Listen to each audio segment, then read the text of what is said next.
if I'm Splice. We expect Kobe to be on a scaling crit style AD carry, but I want to see Xerxes and Humanoid be able to take it to the mid 2v2 and maybe even try and help out Ottawamne on the top lane.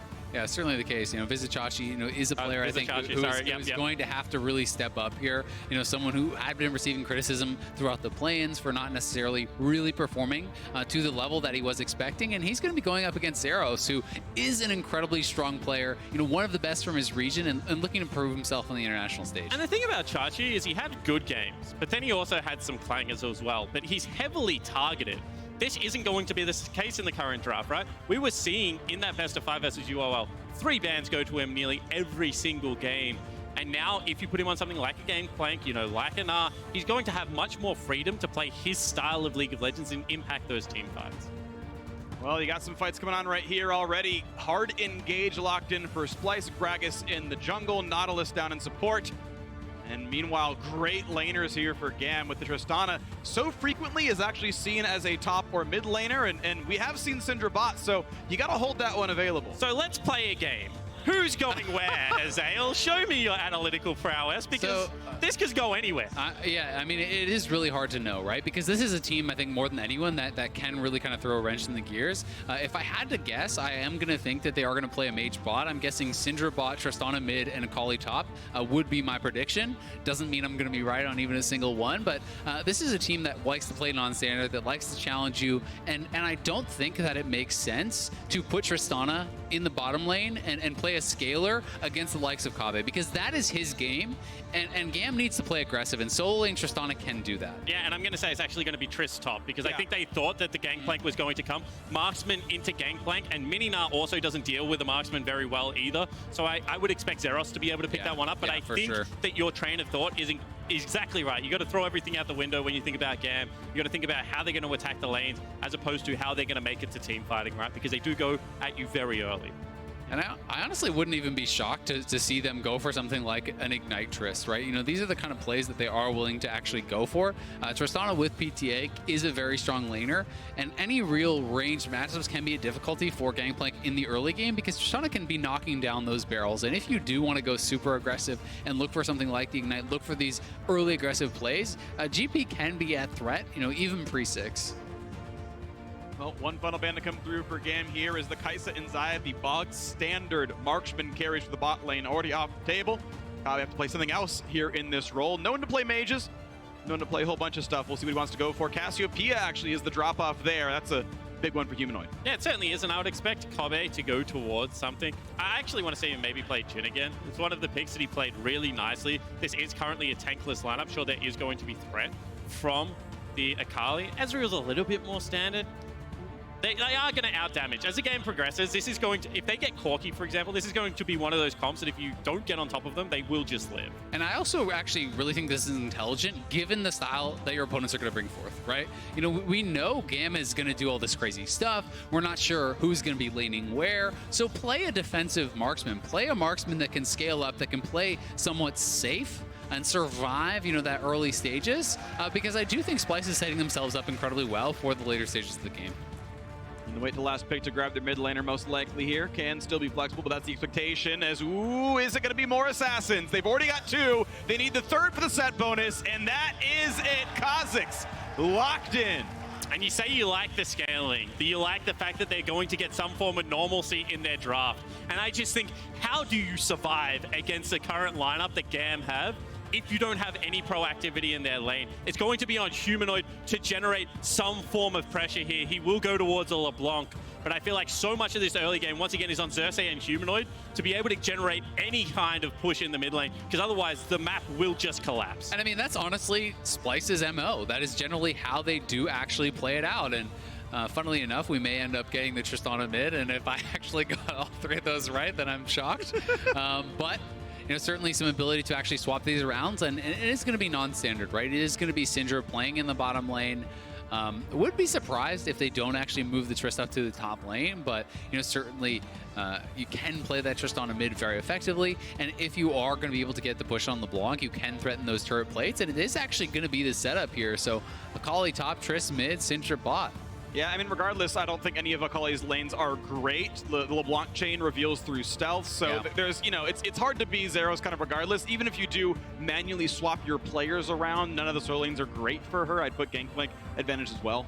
The other thing we can keep in mind is that even if they are putting these players on the champions, it doesn't mean they can't lane swap, right? It doesn't mean you can't put the Tristana up against the Gangplank anyway, because while I agree, Akali doesn't have, you know, the most dominant matchups, you can survive a lot of them, but certainly Tristana is very threatening into that GP. Perhaps, though, they're feeling it's a little bit too dangerous.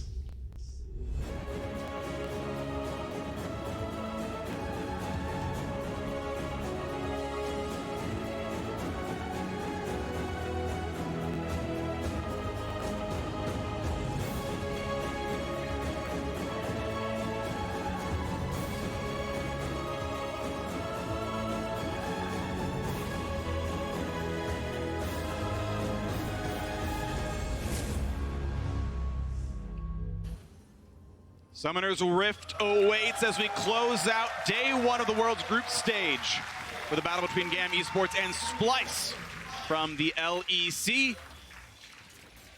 This is going to be a very interesting battle. Number 1 team from Vietnam, number 3 from Europe. Splice fighting through the regional qualifier. A short run in the playoffs, but made them work for it and got all the way to Worlds, got through the play-in stage, fought that one valiantly as well. GAM, very strong team.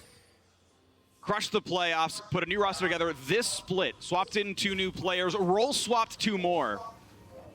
Yeah, look, the website I normally use for my stats, GOL, is an absolute mess. Like, there's just champions and picks everywhere on this GAM lineup. And, you know, we've got role swaps, we've got 2 separate supports playing 3 games each throughout their playoff run as well. However, they did have a really good split once they found any form of consistency in their lineup. And you know, just to continue the narrative. They also deal well with a chaos-style League of Legends. They've had Loki kind of throw all the questions at them as well. So this is a team that not only plays really quick and explosive themselves, but also can deal with the style very well in the VCS. Now, what we don't see a lot in the VCS is that slow down the frustration style. And we don't necessarily see it all that much in the LEC anymore, but I think that that is certainly more of Splice's MO. Yeah, and it has been, you know, their kind of play style for quite some time. And, you know, they do not necessarily play against teams as kind of as crazy as GAM, but there are extremely proactive, very aggressive teams like Fnatic, like G2 that they are having to deal with. And, you know, honestly, they have not dealt well with them. But the question is GAM of that caliber? Are they able to, you know, run over Splice in the early game like some of these other great LEC teams can do? And I mean, the serious answer is no, right? G2 defending MSI champions coming in, and they are one of the favorites to win the entirety of the tournament. So it's not necessarily a slight as Kiaya. Nice trade. Yeah, Rocket jumps in for the slow, gets a 3-stack and explosive charge, humanoid at 120 HP. Yeah, honestly, anytime you can press the attack with your E up, you are going to have a winning trade. It's almost impossible for most champions to actually fight back into this. We are seeing Chachi, though, you know, handling this top lane pretty well, utilizing the grass to actually poke out Zeros. And Zeros really just needs to get the wave in the turret and base. He needs to get a reset off here, and that is why he's trying to shove so heavily, but his jungler's not up here. He knows that Xerxes could be, and this is actually a pretty difficult spot for him. He's kind of putting himself at risk.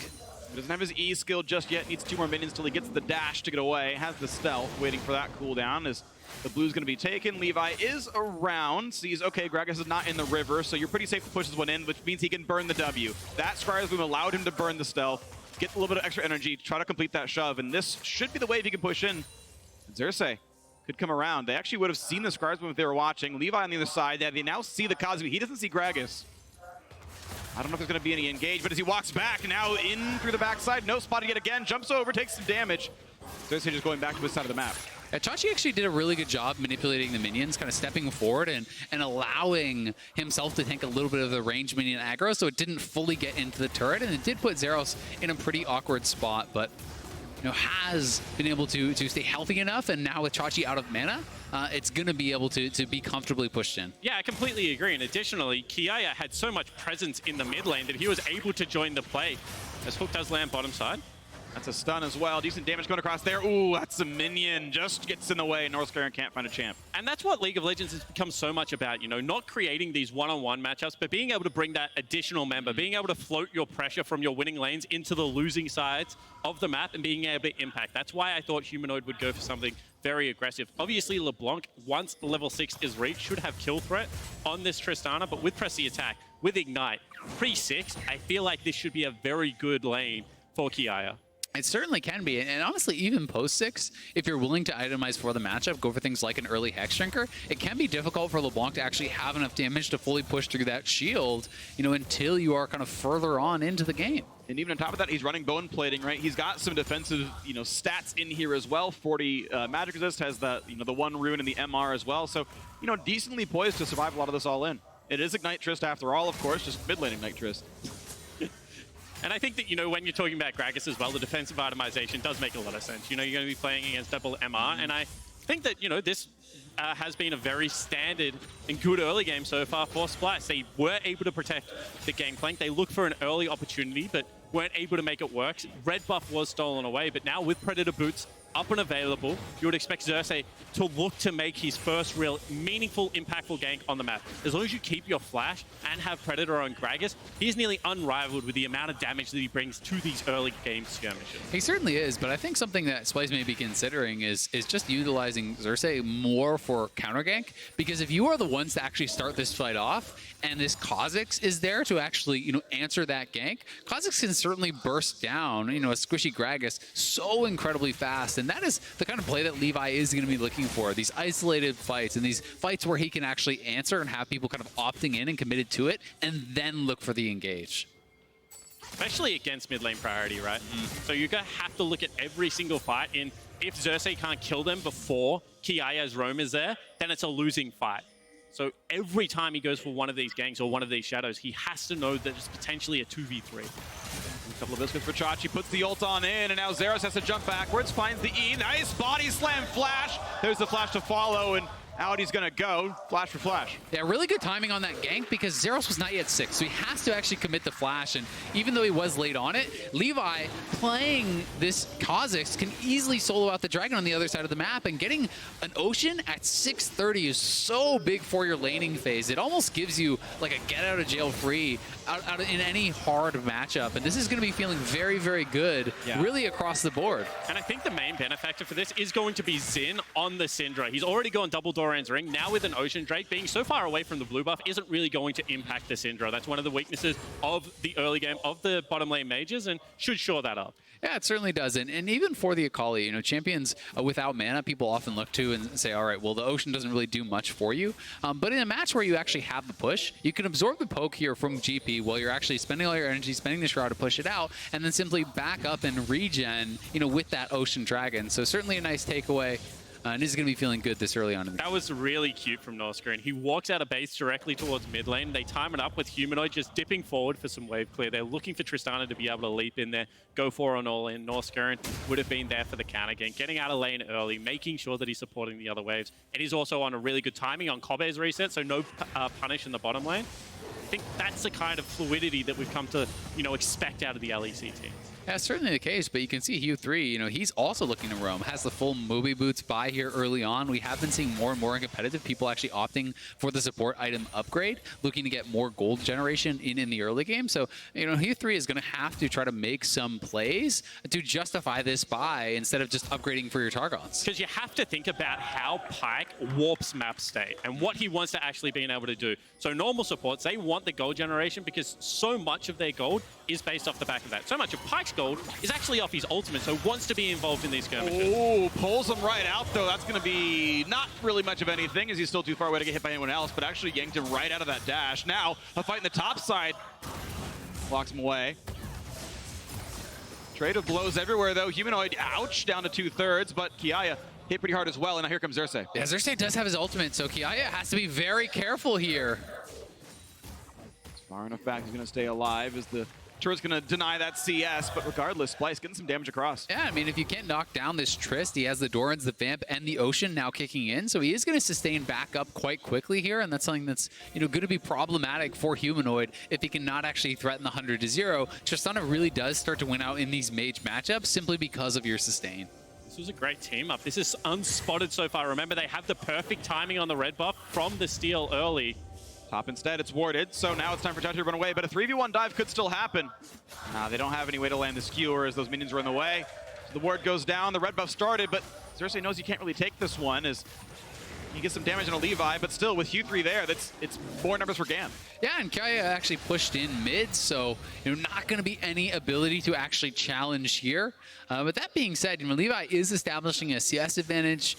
Not sure it's quite enough yet to really justify this Kha'Zix pick, so he does want to try to make some plays, and they're looking to threaten a 3v2. And a big dive in the bottom side, so much burst damage there. First blood comes across for Kabe. And beautifully played, diving onto Chachi, not an option. He has the ult, he has the backup from Xerxes. However, they do have good numbers on the bottom side of the map, and that was just flawlessly executed. Yeah, and I love this from Splice. They knew that Pyke was up on the top side, and honestly, Q3 kind of overstayed his welcome. You have Xerxes there behind Vizichachi, defending any potential dive, and that just allowed Norscarin and Kabe to set up such an easy dive. When you have level 6 on the Nautilus, there's really no escaping that from Xin. And especially when you get multiple waves to do it, right? You spot him out first on the control ward, then he sticks around for the red invade, then he goes back for the top lane dive. That is at least 2 waves that you're going to be able to just force them in. And Xin doesn't want to respect because he doesn't want to fall behind on Syndra, such a powerful mid-game mage. Tried to step up, tried to get greasy, and was punished for it. Yeah, it certainly was. And honestly, thus far, Splice looking like a Karate Kid. Wax on, wax off. They're absorbing all the blows. They're not, allowing GAM to find any ins really across the map. And this is, I think, exactly the kind of game you want to see Splice playing if you are, an LEC fan. Well, Zeros has to get away from Chachi, who's back to full HP, and push them off. 400, sorry, actually only a 200 gold difference now in this one. And the Ocean Drake doesn't pay as many dividends late game. It pays off in the early laning, which now going a bit Splice's way right here. Again, that bot lane dive really well done. As we pressed 11 minutes into the game, Mountain Drake spawning in 30 seconds. The Rift Herald already alive. We'll see if someone plays for top side to make that one happen.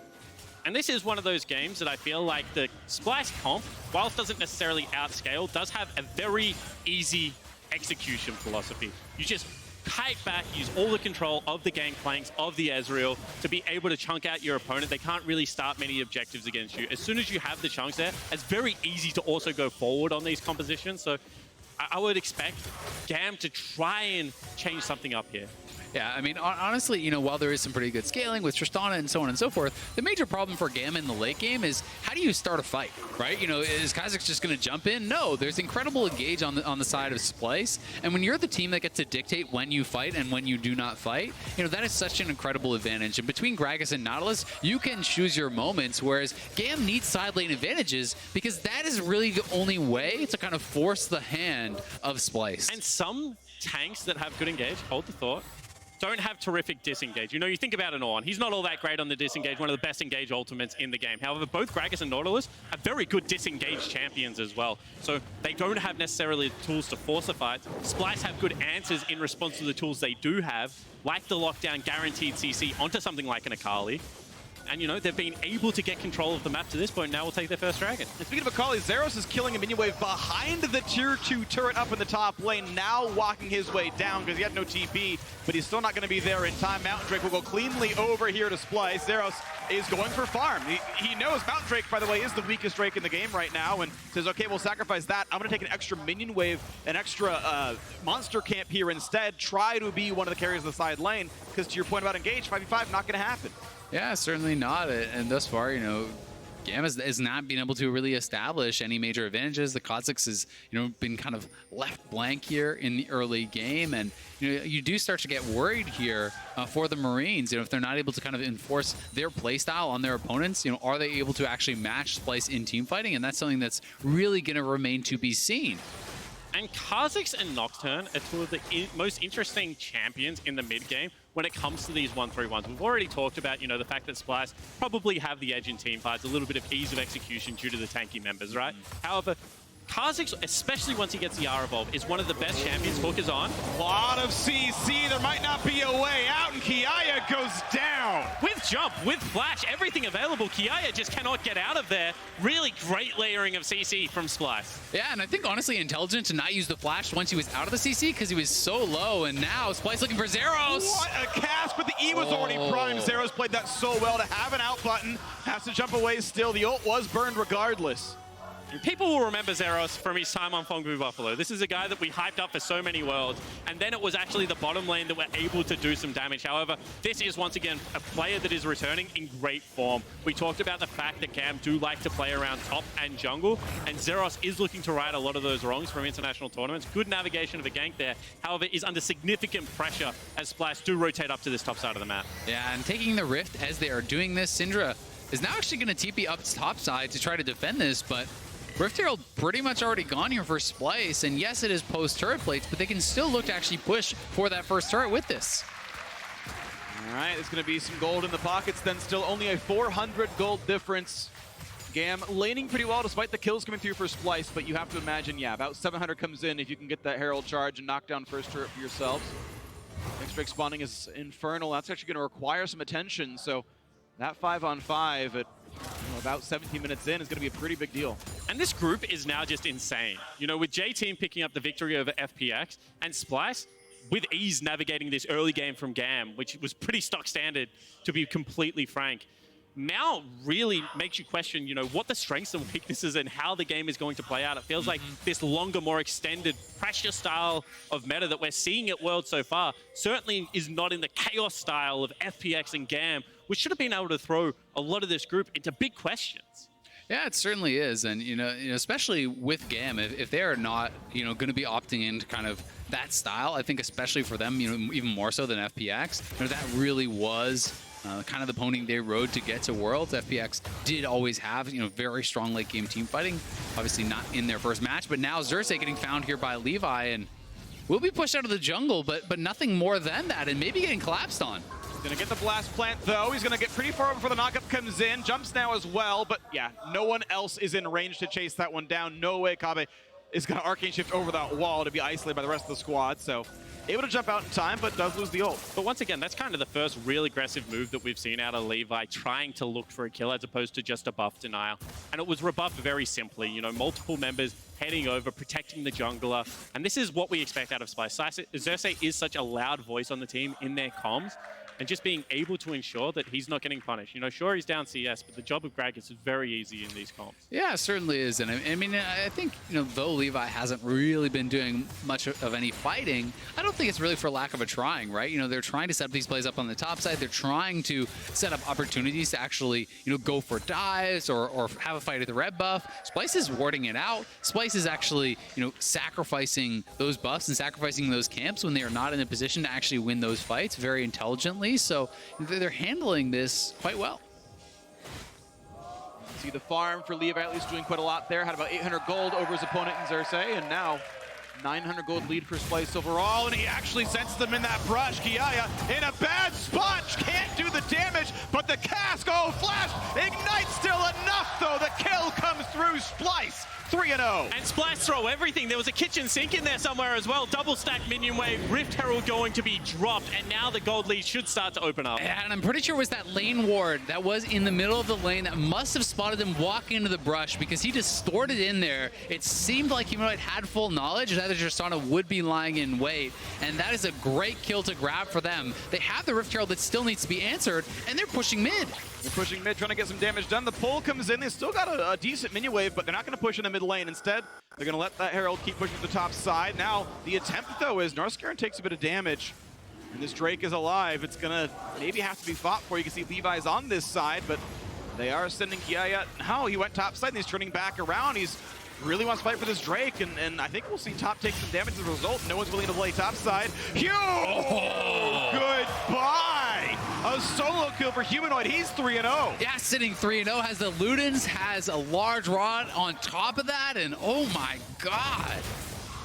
And we said that, you know, if there were two players, hold the thought, Oh, this is going to be a lot of damage. He's going to... Just kidding, it's none. He Good shoots a side skill step. shot. Yeah. Yeah, really nicely done. And I said, if there was going to be two players that would actually, thrive in this style of game that could propel Spice to the early game advantage, it was going to be Humanoid and Xerxes. And so far, both of them have actually had really, really good early games. The ability to track around Levi, and now the solo kills and the pressure of LeBlanc on the map. Certainly towards the win conditions of Splice. And such a critical kill, because it's not just that, but they had pressure on the top side from the Rift Herald. They get the Infernal as an added bonus, because there's no way that GAM can actually take that fight once you've lost your Pike for free. So Splice looking to be in full control, despite the fact that the gold is close. That is largely the farm advantage actually coming out here from Levi as well as Zeros, but with the scaling edge that I think you are seeing in some of these roles, and also with the ability to kind of dictate when and where you're fighting, with the hard engage that we saw showcased in mid lane to actually kill Kiaya,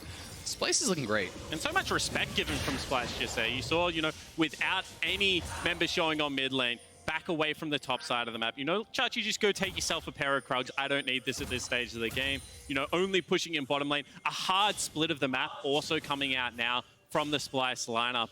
I think that, this is where you can frustrate a team like the Marines and, ensure that the game pace does slow down and continue to track in Splice's favor. Still might be fast, though, for them, as Humanoid's going to look for some more to do. Meanwhile, though, the rest of the squad down on the bottom side, they've found where Zeros is. He forced a flash over the wall, 3 gold down to the bottom lane, though. Top turret will go over, so GAM getting some money on this one. Only a 1,200 gold difference, but bot will be answered all the same as Humanoid continues to stack up gold, and no one at all has magic resist. This LeBlanc is lethal to everyone.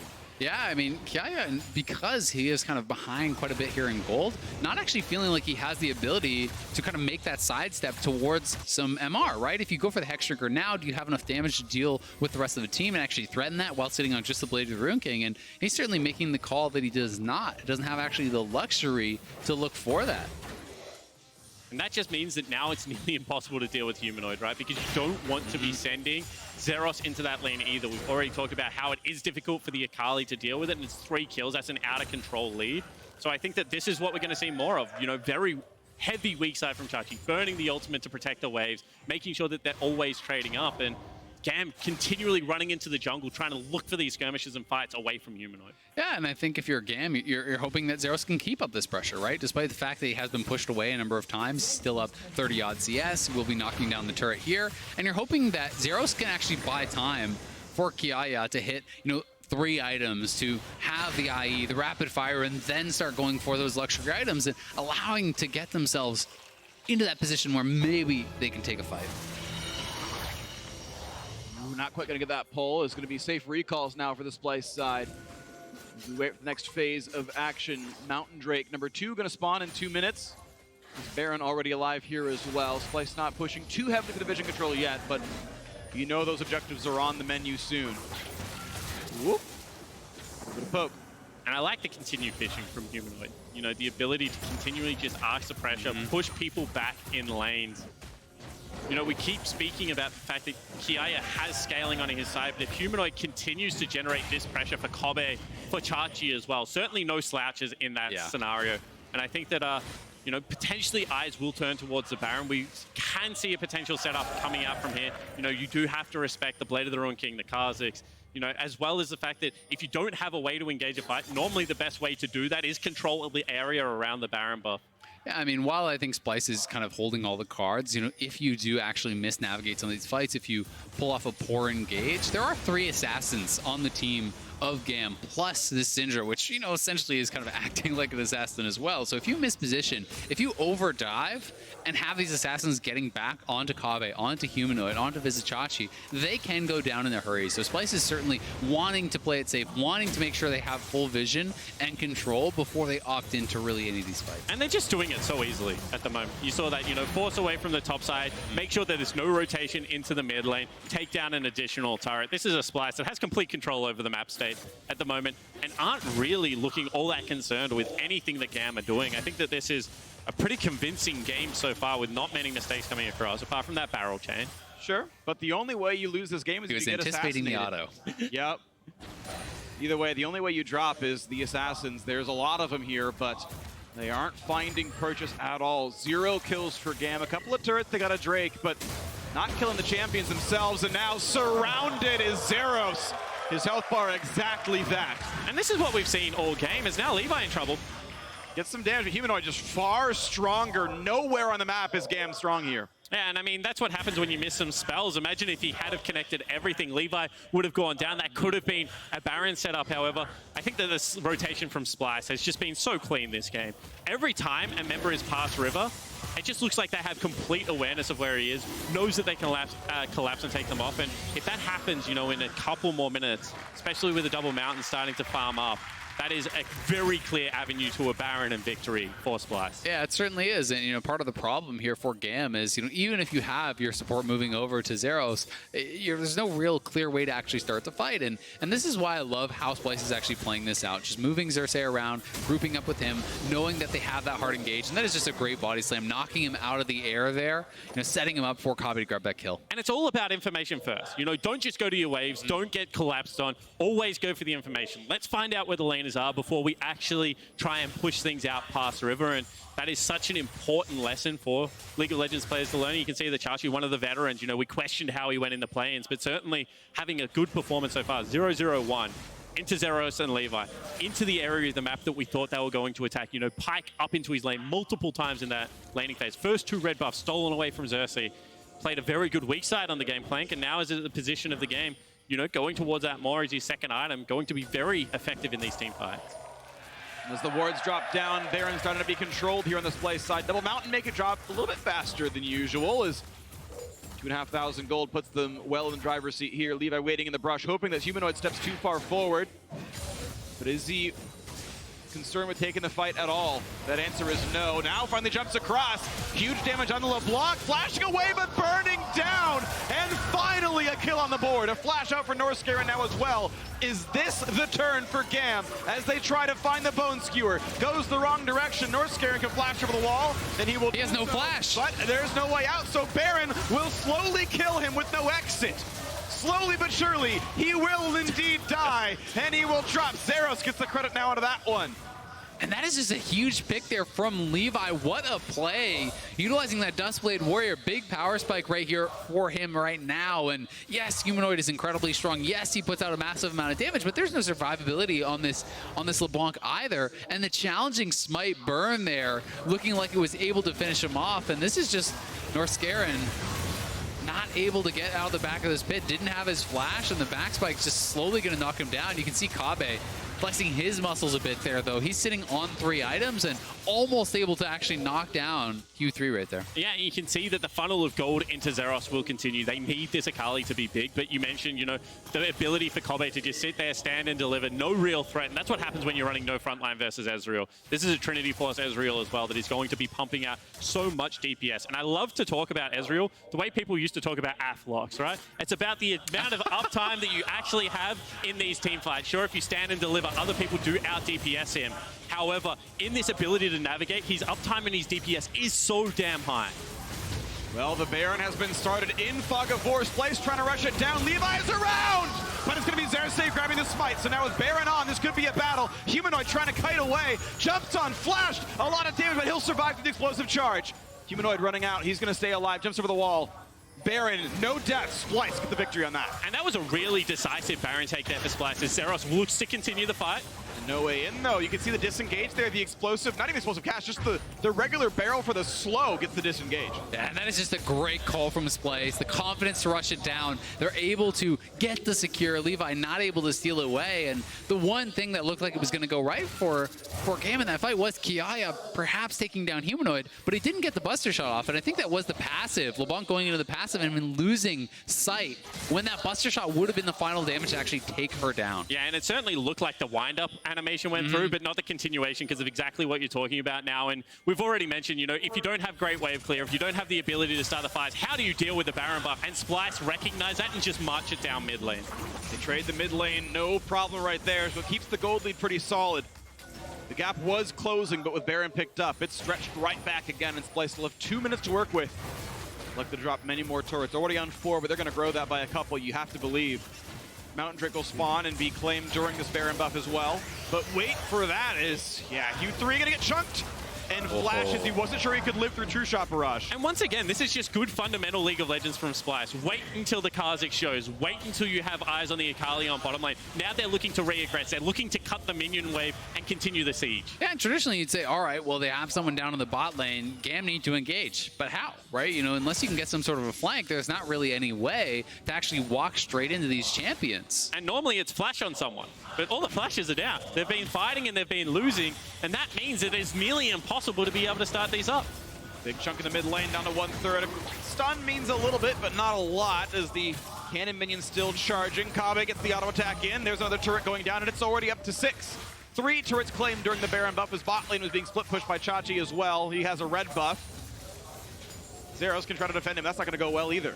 Yeah, I mean, Chachi now has his Essence Reaver, a big 2-item spike for him. The Death Cap came through for Humanoid. So, you know, these solo laners for Splice are not messing around, and they are pushing in. This should be their mid inhibitor, you have to feel like, as they can just continually poke away, play it slow. It's on GAM to make something happen, and they just don't have the tools to do so. Yeah, and I feel like that flash... Oh, actually, they go bottom side. It's going to be a 3v1 here for Chachi. Tries to cut away. Ulti still charged. The E in as well. A lot of damage available. Trying to chase. They don't quite get the first slow, but Zeros almost dead. He's burning down. Kobbe claims it. Flash and a Ruin King, but now he's jumped up by himself, shut down by one of the assassins. Now they're re-engaged towards Levi, does not have the health bar left. That's the kill picked up. Northscram pops a stopwatch. The team must disengage, but they've got the rest of the squad coming around. Xerxes, explosive cast back in Zen, and he a second kill in for Humanoid, and it's only Q3 left alive. Only 1 kill, and it means the push can continue into the bottom lane. And Splice just wiped GAM off the map. That was one of those chaos-style fights. However, everyone from Splice on the same page. They wanted to rotate, they wanted to fight, and they will take game 1. Splice absolutely the better team. This group looking like Splice going to be the ones to watch for now. They will grab the first win of the group stage for the LEC. They will strike down GAM Esports in their first matchup, and we end the day with the European team winning on home soil.